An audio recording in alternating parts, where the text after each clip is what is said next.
It's because people are looking at the triangle when in reality what exists is a pyramid. Today, I would like to invite you to have a 3D look at your tech product team. In tech, there is this myth of the flat organization, and many times this couldn't be further away from the truth. Many tech organizations are very hierarchical, and some are even similar to a dictatorship. And we are also used to look at our product teams as a flat reality. There is this known depiction of product teams as a trio or a triangle, in which engineering, product management, and design all sit harmoniously at the same level playing field. What if now you put on your 3D glasses and looked at the reality of your team in 3D?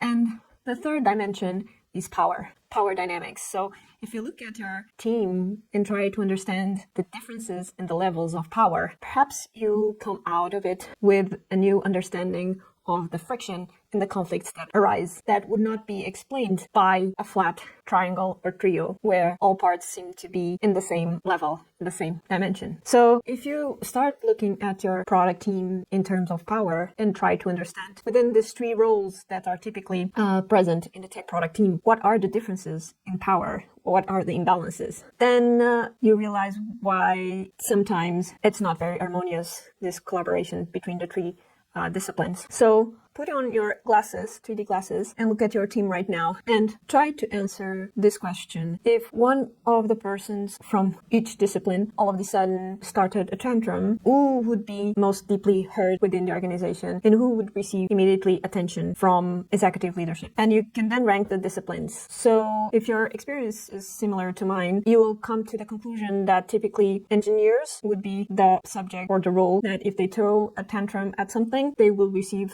most of the attention. Then it would be the product managers, and last it would be the designers that many times are fighting for a seat at the table. So looking at the team via this third dimension, you realize that they are far from being on the same level playing field. They have completely different levels of power.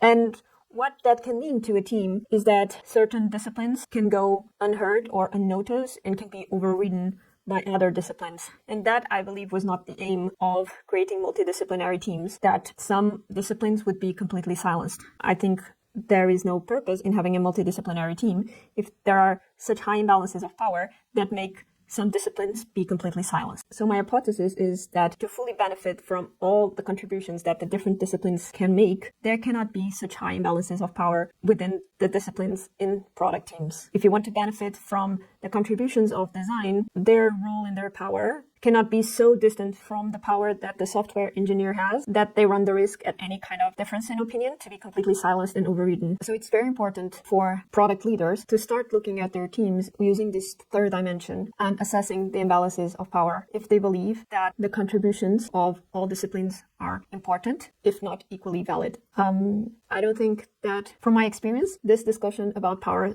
imbalances has never showed up in any quarterly review between product teams and between the different disciplines within a product team. And I think that's why much of the friction between subjects in product teams remains unaddressed.